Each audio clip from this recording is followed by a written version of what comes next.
Welcome back to PipeCast. This is another filler episode, or really it's last review. This is kind of a peculiar episode because this is the third year that we have revisited L.J. Peretti's Thanksgiving Day.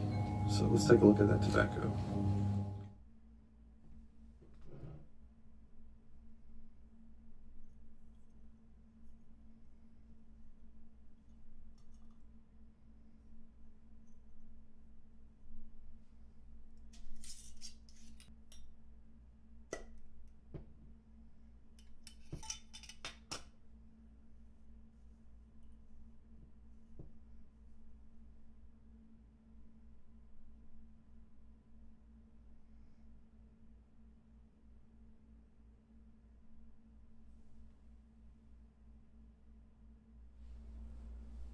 Alright, here we have L.J. Peretti's Thanksgiving Day. This is a blend that is steeped in tradition, beginning in 1939 and every year since. The L.J. Peretti Company releases this in limited quantities beginning November 1st. It is a blend, an aromatic blend, that is made up of 7 different tobaccos, all of them either a Red Virginia, Bright Virginia, or Burley. This is normally made with a combination of ribbon cut tobaccos and cube cut, and then it's pressed together into a cake, crumble cake style.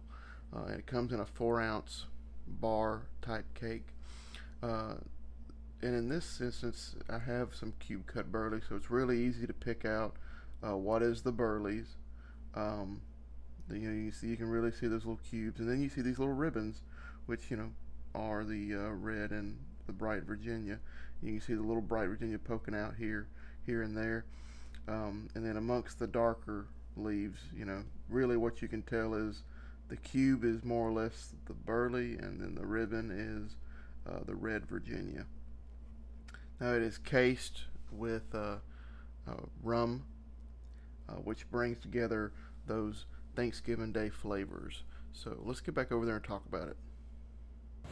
Well, that was Thanksgiving Day, and so Thanksgiving Day is an interesting thing. So it was created in 1939, and it is a combination of 7 different tobaccos of Virginia and Burley with dark rum and some fruit juice, I guess, probably like cranberry, grape, etc., to infuse in the tobacco, not just I guess a vapor blend, but a aromatic holiday treat.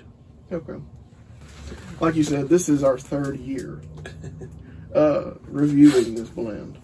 Yeah, if you want to see the other ones, there's no recording. There's a voice recording on our podcast. Yes. I think they're available on YouTube.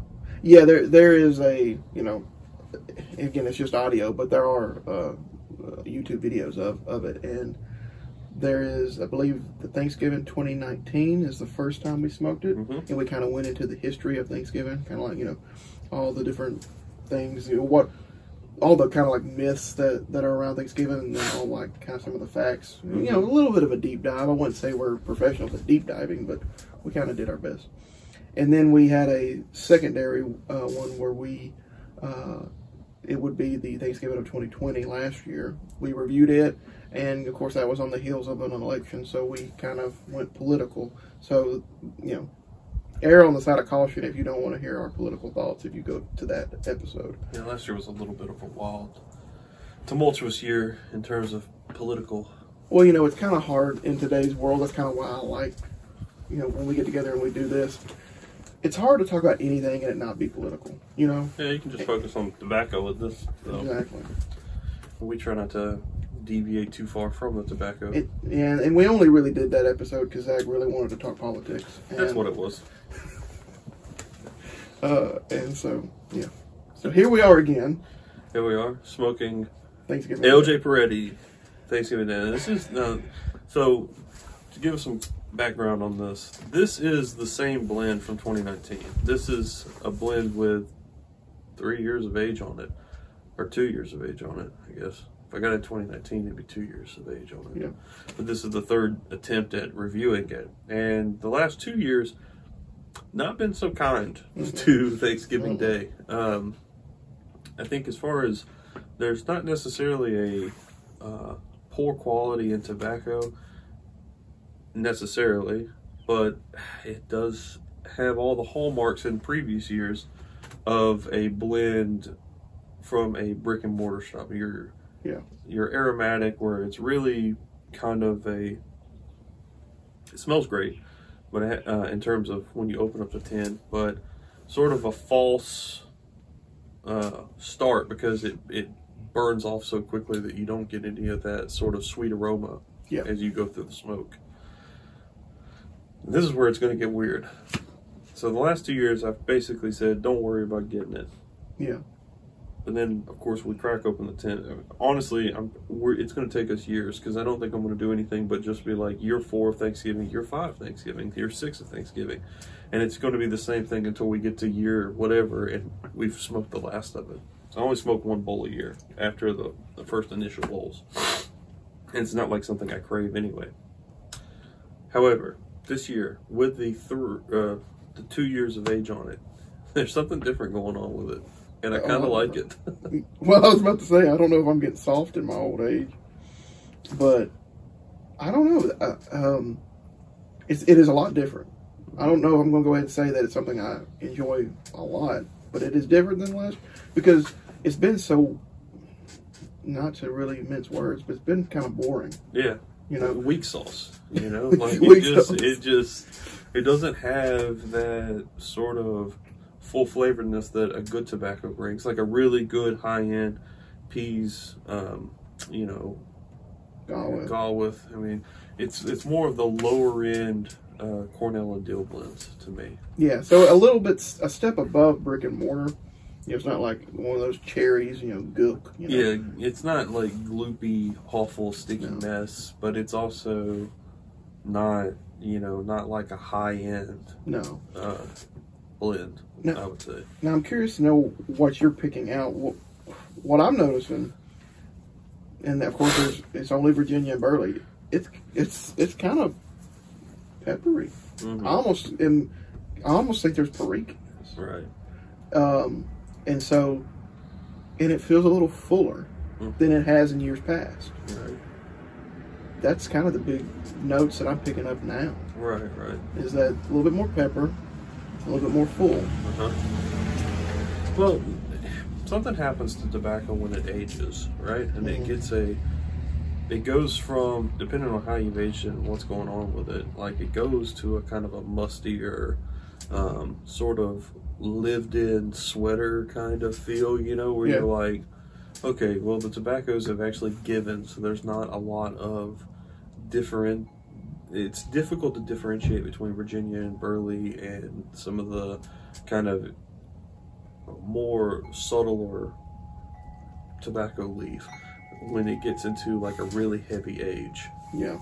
They've sort of given up the ghost and they've sort of blended in. So there is a consistency in the smoke that I think is pretty nice, right?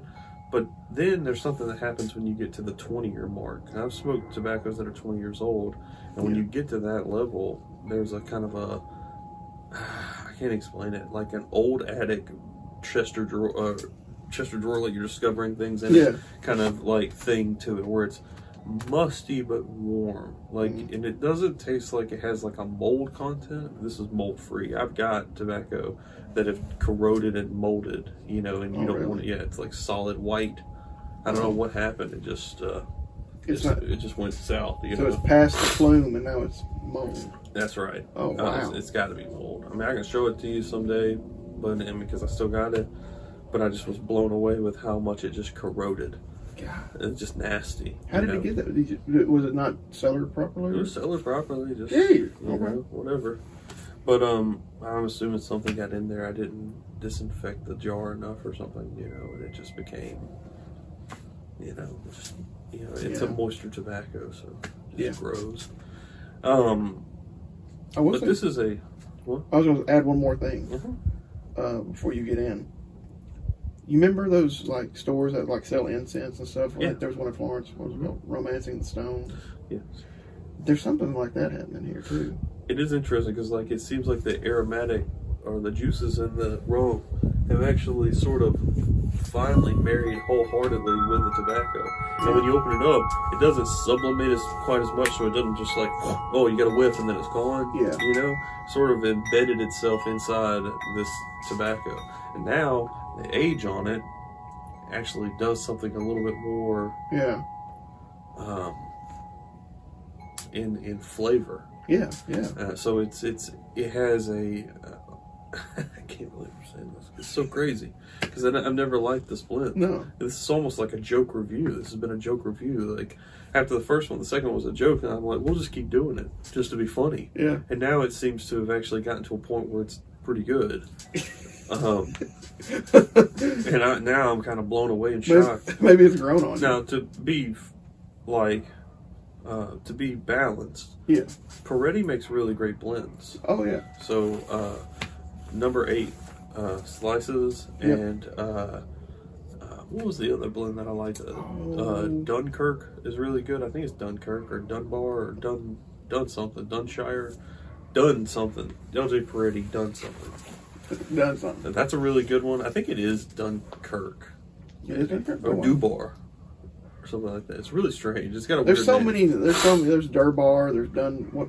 Dubar, I think, is actually a Peterson / Dunhill blend. I think Dunbar is a deadgum esoteric blend, and then there's this other one which is like Dunkirk or Dunker or something, and it's the Peretti blend. So And then I there's get all three of them confused. What's that awful vapor that Esoterica does? Stone Haven? No. It's Bless me. it's not Durbar. There's Dunbar, but that's a Virginia Perique. Yeah. Dunbar. Yeah, that's awful. Yeah.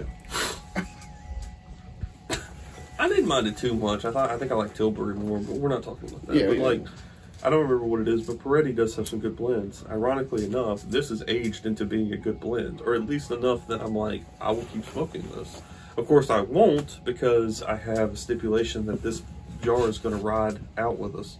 But that'd be crazy in like say 3. Well, what would be It's going interesting? to be frustrating if I find out that the perfect year is like the 3rd year. Yeah. Then I'm going to end up buying and sitting on a blend for 3 years every year. Yeah. But I was gonna say, when you get to like 5, Well, it so goes they come back in down. 4 ounces cases, so like, or bars. So the best case scenario, let's say the 3rd year is the prime year, which we don't know. We'll have to wait till next year to see if we're in a prime year or not. That means that I will buy Peretti every year and then sit on it until that year comes up, and then I'll smoke it to see if it sort of has that same thing. Because this sits in a box and isn't touched until you're like, hey, guess what? Thanksgiving's here. Yeah. And I'm like, oh, right, yeah, so let me go get that Peretti jar out. Spooky season's over. Spooky season's over, so time to get with this. And this is coming off the heels of Plum Pudding. Yeah. And So maybe we just needed a different break from heavy balking. I'm trying to think of every excuse in the book to try to make sure that my palate isn't like screwed up or something. I mean, it's just crazy. I mean, because we're both feeling it. Before you said a word, I was just like, It's not that bad, right? yeah, I was like, man, there's something happening here. But it's good. I've already smoked through my bowl. I was smoking on it a little bit before we started filming, just to kind of get a taste of it. And it's good. It's good. Yeah, so All the way down to the last. I mean, it was only a little bit of dottle. yeah, like it didn't. The aromatic. Well, that's the crazy thing. The aromatic that was there the first 2 years, like at the top, then burned away. Yeah, I didn't even get that Right. at all this time, and it was something different that has gone through the whole wall. Right. And it didn't gloop at the end, so that it kind of just came out as ash, which was nice. Which I don't get with aromatics too often. Usually, you have to keep forcing the smoke to happen. So, as far as like a normal review about it, whether we recommend it or not, it's still yet to be determined. Come back next year when we try year 4, and then we might be able to recommend that. Well, the 4th, year 3. Yeah, the year 4th. 3, yeah. So you're seeing fresh and then a year, right? So we got a fresh review, a year review, And now a 2 year. and now a 2-year review. And a lot of people think that things come into their own on the 3rd year. Okay. If it wanes, which that would be that would be ideal. Then you could buy 8 ounces, store it, and then you can enjoy Thanksgiving Day on a, well, eventually once every year. Yeah. Once you've got it stored up. Because you'd have to buy it, label it, and put it away. But Yeah. by the time it matures into its own, which is what this did, usually that doesn't happen with aromatics. Yeah. I mean, I guess. Well, we got another one coming up where a 1-year review of another tobacco that's aromatic too. Yeah, and which we'll get to that when we get to that. Yeah, so, that's coming in next month. Yeah, next month. So, I guess that's really all we got to say about Thanksgiving Day. Mm-hmm. LJ Peretti. Yeah, a little bit of age really goes a long way. I'm actually shocked. I thought we was going to be in and out. I thought we were going to have to like find stuff to talk about. Right, which, you know, I mean, this is sort of like one of those weird joke reviews, it feels like. But this is sort of like... I think you can tell that through the ages is what we should call this. Yeah, yeah. But I think you can kind of tell in our review how this kind of took us by surprise. Well, it's just not supposed to be good. Really. So... What, it's like going to see a Star Wars movie? We expect it to be good, but it's not supposed to be good. No, yeah. What? No, I go to see a Star Wars movie to make fun of it. Oh. And then it turns out that it's good, and that's surprising. Well, that's what I'm saying. That's what this is like. Yeah, but you said going to a Star Wars movie expecting it to be good. I've never expected... I meant expecting it to be bad. I'm sorry. I missed I've never expected a Star Wars movie in modern time. Like, you know, people get mad at me, too. They think I'm talking about the sequel trilogy. I'm talking about... I mean, I was a kid when the prequels came out. I didn't like them. I really wasn't even a huge fan of the original trilogy. Like, you know, I've seen other things. I like the prequels okay. You know, I'm just saying, like, it was like, fine. yeah, I like their fight scenes and stuff. Yeah, Duel of the Fates with Darth Maul is like one of the highlights of my childhood. But I mean, you know, after that, the sequel trilogy was a total letdown to me. I mean, if you went in thinking it was going to be bad, it shouldn't be a letdown. Oh, well, I mean, I had the idea that it was probably going to be pretty good. Yeah, I mean, we're post-sequel trilogy now. Yeah. People are actually looking at other things to like. I don't even care anymore. Yeah. But, I mean, I went in thinking, well, if they try a little bit harder, like maybe to make things more, you know, practical. Yeah. You know, and then use the CGI when it's needed to escalate or elevate the practical effects. Then you might be talking about something. Yeah. I'm not saying you need to do a whole warship scene in practical effects, you know. No. That's where CGI really is awesome. Yeah. But, like, you know, if you could have the actor interacting with an actual puppet or something, like, that's probably... And they did that a little bit in Force Awakens. Yeah, they did. Yeah. And when I went and saw Force Awakens, I really enjoyed it. There's, like, one scene in particular that really... but, you know, as you get older and years pass, you kind of realize, you know... A lot of times we live in the moment, you know, we kind of don't remember, you know, like, you know, every movie we see next is the best movie we've ever seen, you know, and it's just like... That is not the way I... Well, that's what I'm saying, it seems to me as I've gotten older, it's become less that. Yeah, the older you get, the more it's just like, this is really terrible. And it'd be interesting to see where that point starts and stops, you know, like for every individual person, like what was the movie that you saw in theaters where you all of a sudden was like, this is not good. And then everyone after that, you were kind of like, it was more like, it was an oddity that you'd find when you liked. Well, the thing is like, when did you start, and to circle back a little bit, it's like, at what point did you look back at the things that you grew up on, and you were like, wow, this aged really well. Yeah. Just like Peretti's Thanksgiving Day. Yeah. Yeah. So, just like Peretti. So there you go. Ages well. What film did you see or return to that aged really well? Yeah. All right. Well, I guess we'll call it quits on that one. Yeah. And see you next year for another LJ Peretti review, Thanksgiving Day. See y'all next year.